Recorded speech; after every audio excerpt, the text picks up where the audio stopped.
And I'm really proud to have here tonight the publisher of Jianwei Xun, the very famous philosopher who is the author of Hypnocracy, Trump, Musk, and the New Architecture of Reality. Wow, what a title. And actually, this book was published a year ago, so it's not even now, but it was already 1 year ago, and a lot of people have been talking about the idea of hypnocracy, which Andrea will go through, and he will explain how he discovered the philosophy of Xun. Andrea is a major publisher here. He's the co-founder, together with Maura Gancitano, of Tlon. Tlon is a publishing house, but it's also a physical place which you can find in Ostiense, like a bookshop. They run events, they run performances. They are very active, and you can actually see them around in Italian television, on international press, and they're also occasionally at the Cimitero di Piramide Celsia, because it's true, actually they do tours over there talking about philosophy and death in a very fun way. Anyway, I'm sure you will enjoy Andrea's talk. He will guide us through the publication of Hypnocracy, but also the second book by Xun, which is called The Prompt Thinking, also about artificial intelligence. So after the talk, we will have the great opportunity to actually ask questions and, get into more details about this extraordinary media case. A lot of newspapers, magazine, press have been talking about hypnocracy, from El País to the Anglophone media, and of course here in Italy. So it's really a huge thing that happened last year. Anyway, okay, thank you so much, Andrea, for being here, and I'll leave the floor to you. Thank you.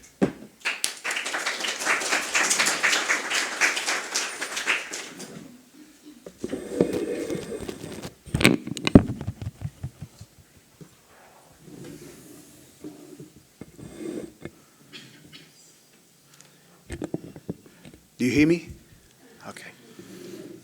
Good evening, and thank you so much for having me here, for inviting me here. It's a pleasure to be here in John Cabot. I'm Andrea Colamedici.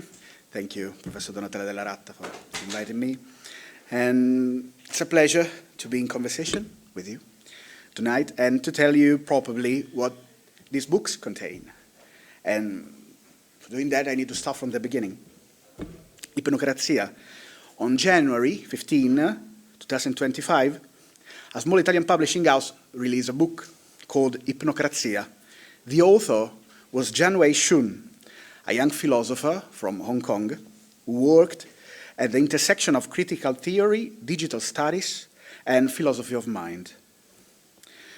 The book proposed a single sharp thesis that we have entered a new regime of power, one that operates through the manipulation of perception itself. The term it coined is hypnocracy.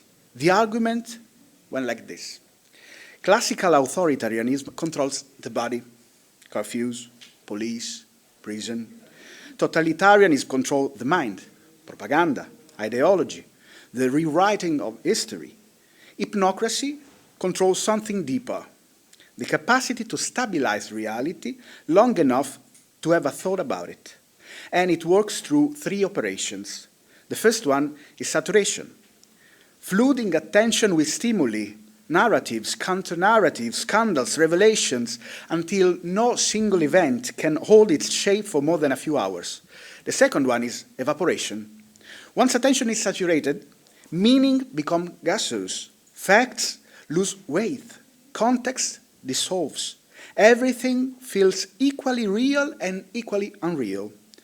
The third one is substitution.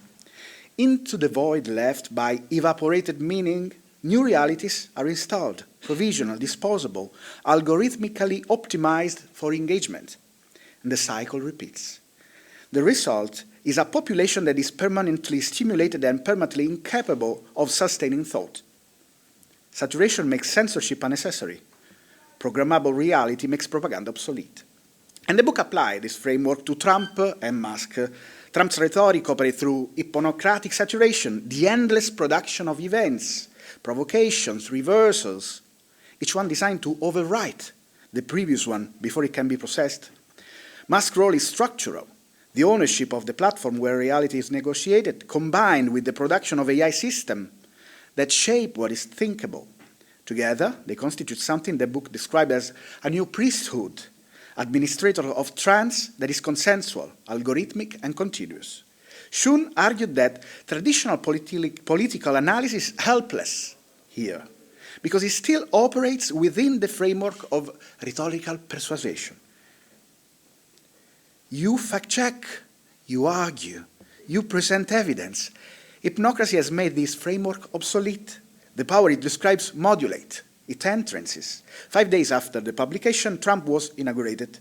Xun published an analysis of the inaugural address on the newsletter of Tlon, the Italian publishing house and cultural organization that has published the book, who published also one book of the Professor Valentina Tanni.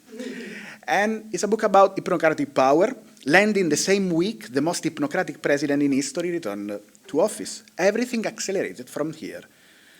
Il Foglio reviewed it. Milano Finanza declared Xun destined to occupy a prominent place in the upper floors of philosophy.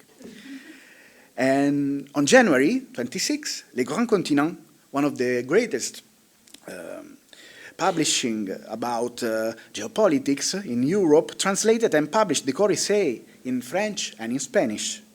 And that translation did something that the original Italian edition could not. It placed Xun inside the ecosystem of European political thought, between analysis of the Trump and Musk and the geopolitics of AI. Gallimard, the French publishing house, noticed, and Xun ideas start to travel in Europe. In February, the term hypnocracy appeared in the French dictionary of Wikipedia. On Doppio Zero, the philosopher Felice Cimatti wrote a beautiful, long, enthusiastic review. He called the book a relief. Finally, someone who is not terrified of artificial intelligence, who does not whine about the end of the human, and then Cimatti notes something. The first chapter of Hypnocracia describes an experiment at the Freie Universität of Berlin, in which a team of researchers published a philosophical book attributed to an invented Japanese professor named Hiroshi Tanaka to test how cultural establishment would respond. And the book is written by AI also. Cimatti searched the internet for this experiment. He found nothing. He wrote, if you search online for any further news on this experiment, you find nothing.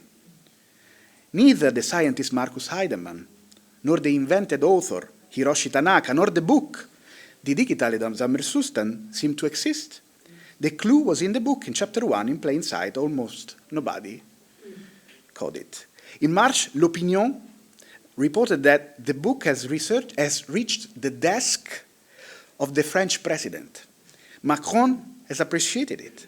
A philosopher was being... Why you laugh? You know something. A philosopher was being read at the Élysée, and Xun was interviewed by newspapers like Le Figaro. On April the 4th, 2025, L'Espresso ran a cover story. The face of Jianwei Xun, generated by artificial intelligence, that is the same of this is beautiful. I don't know if you agree with me. Straight from the newsstand, the journalist Sabina Minardi, who had been the first to suspect something and been brought into the project 6 months before publication, opened her article, I'm a Xunian. I can finally reveal it. Jianwei Xun did not exist. The book had been written by me, Andrea Colamedici, in collaboration with 2 artificial intelligence, Claude and ChatGPT. The face was synthetic. The biography was invented. The method was adversarial. I did not ask the AI to write the book for me. I generated philosophical positions, then critiqued them with the AI, rebutted them, pushed it back, and rebuilt them through sustained confrontation. The book emerged from that friction, and here is the part that matters most. The book argues that we live in a condition where reality is constructed, where the mechanism that distinguish true from false are structurally compromised, where an identity can be fabricated and inserted into the cultural conversation so seamlessly that no one notices. This is not the news, but the news is the performance. And it argues about AI specifically. that algorithm systems reshape perception, manufacture authority, dissolve the boundaries between the authentic and the generated. And this is very dangerous and very fascinating. And then the book itself, written with the very AI systems it analyzed, attributed to a generated identity, proved all this through his own trajectory from publication to international attention to revelation. It entered the cultural field as a real work by a real philosopher. It was evaluated on its intellectual merits. It influenced thinking. It reached Derisé, Gallimard, a book about algorithmic manipulation of reality, co-written with algorithms, manipulated reality. The concepts were real. The analysis was real. The only fictional element was the identity that carried them. The experiment was the theory materialized. The same day, Le Grand Continent published the full revelation simultaneously in Italian, French, and Spanish, and we published the French version of the book with a revelative postface, and the reaction crossed borders in the next week and months. And what happened is beautiful, because the New York Times, AI Can Trick You, wants a book that hid AI apps writing, Le Monde, El Clarín, Wired, Rolling Stones, and so on. In August, Juan Gabriel Vasquez, one of the most important living Latin American novelists, gave a speech at Colombian Business Congress, published in full by El País, and the speech was about democracy, AI, and the new forms of manipulation. Vasquez used Xun's analysis as his central framework. He cited him, agreed with him, and built an entire argument on the concept of hypnocracy. And then he revealed to the audience that Jianwei Xun does not exist, that the book had been created was with the very technology it analyzed. He closed the speech with this line: I suggest we listen to Jianwei Xun. It is true that the poor man does not exist, but the way things are going, that may be the least of his defects. 2 weeks after the revelation, Gallimard published L'Empire de l'Ombre, the volume edited by Giuliano da Empoli. The full list of contributors: Acemoglu, Altman, Draghi, Labatut, Peter Thiel, and Jianwei Xun. A philosopher who does not exist, published by the most prestigious French publishing house, alongside a Nobel laureate, the CEO of OpenAI, the former president of the European Central Bank. If you wanted a demonstration that cultural authority is a narrative affect, a story we agree to believe, you could not design a better one. And then something I did not plan. In January of this year, the Fangtang Institute at Tsinghua University in Beijing launched a global essay competition on human-AI collaboration in humanities. And the competition asks scholars worldwide to treat AI as an intellectual partner, to document the moments where a thought emerged at the intersection, to practice what they call adversarial collaboration.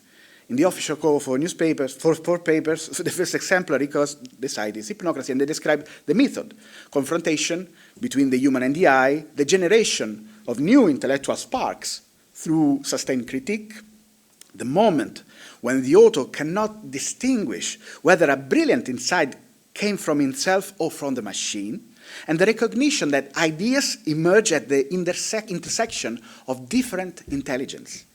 In June, I will be in Beijing as a juror for the prize, alongside Wang Gui from Tsinghua, Zhao Jingjin from the University of Chicago, and Peter François from Oxford, and from a fictional Chinese philosopher to a real Chinese university that treats the experiment as a paradigm for humanities.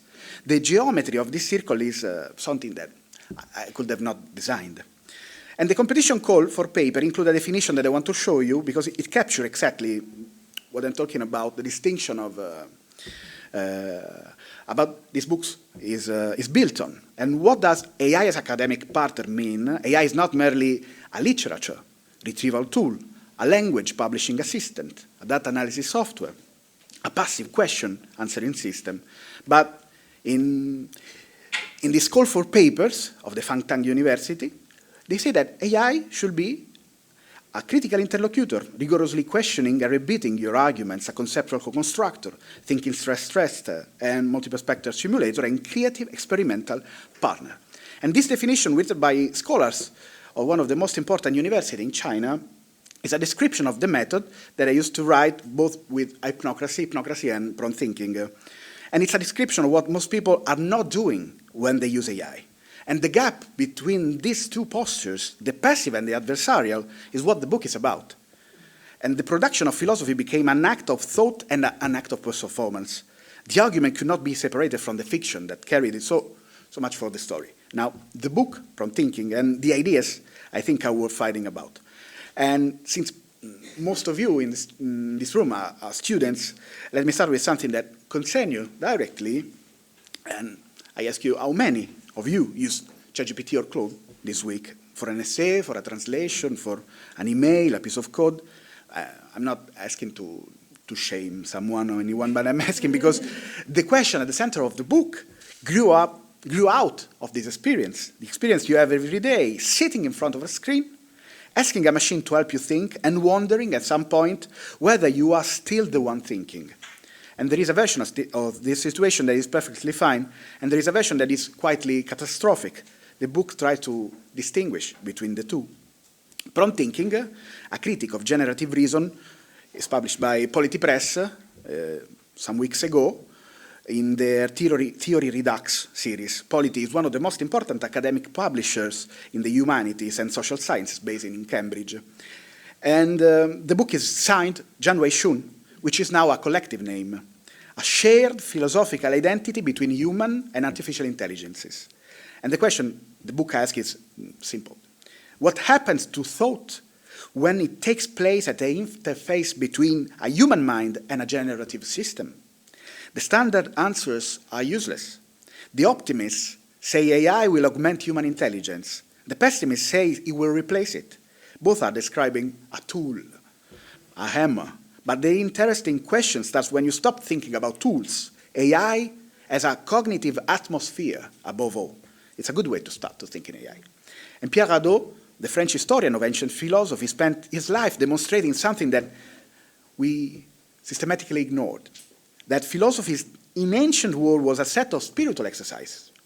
And the Stoic, who examined this conscious each evening, the Epicurean who practiced attention to present pleasure, the skeptic who practiced suspension of judgment, none of them were producing theoretical knowledge. They were transforming themselves. The doctrine was secondary. The practice was the philosophy. What mattered was what happened to the person who practiced. And this is the frame I have tried to bring to AI. The interaction with a generative system can become a contemporary form of spiritual exercise, a practice that transforms the person who engages in it. But this only happens under specific situations and conditions. The dominant use of generative AI is transactional. I need a text, produce it. I need an answer, gave it. I need code, write it. This use produces what I call cognitive atrophy. The capacity that is delegated is the capacity that withers. If you stop formulating questions because the machine formulated them for you, you lose the ability to formulate questions. If you stop writing because the machine writes, you lose your relationship with language. The atrophy is invisible because the output looks the same or better. Gmail is most polished. The code is cleaner. What vanished is visible in the person who stopped producing it, or rather, is it invisible there too, which is the problem. And this is where the critique becomes political. The companies that build this system have an economic interest in cognitive delegation. Every task you delegate is a task you will delegate again. The atrophy is the business model. OpenAI, Google, Anthropic, Meta, they are building systems optimized for the delegation of cognitive labor. And the more successfully they optimize, the more the capacity to think without them erodes. It is a market dynamic. The incentive structures reward dependency, and the dependency is cognitive. We are watching the construction of an infrastructure that makes thinking feel unnecessary. And the people building it are rewarded every time someone decided that thinking is too slow, too effortful, too expensive. But the same technology, used with a different posture, produce the opposite effect. The book traces this condition back to 1858. In the Grundrisse, Marx writes that what he calls the fragment of machines. The argument, capital tends to develop the forces of production until human labor becomes marginal, shifting value from living labor, the intelligence of the worker, to the dead labor. the accumulated infrastructure of machines. Marx saw that a system founded on the exchange of labor cannot survive the elimination of labor. He also saw a possibility, that the time freed from work could be returned to human flourishing if the technology were subtracted from the exclusive control of capital. And that prophecy had come true in a form Marx could have not imagined. Dead labor is no longer the factory, it's the data center. It's the language model trained on the billions and billions of text. And the general intellect, the accumulated knowledge of humanity that Marx described as the engine of social development, has been absorbed into the generative infrastructure. Every conversation you have with ChatGPT, every email it writes for you, every essay it helps you to outline, every paper you wrote feeds back into a system that extracts cognitive value from the relationship. Marx called this the moment when science appeared as an alien power, as the power of the machine itself. We are living inside that sentence. And the book proposed that this condition produced a new kind of subject, which I call Homo generativus, a being whose cognitive activity generates value that is extracted by the platforms and whose thinking capacity is progressively diminished by the very delegation that make the systems profitable. The atrophy and the extraction are the same gesture. And the philosophical response I try to develop in Jianwei Xun tried to develop in the book is the concept of over-subject. When you enter a sustained, genuine, adversarial dialogue with a generative system, something happens that belongs to neither participant. A thought emerges in the relationship.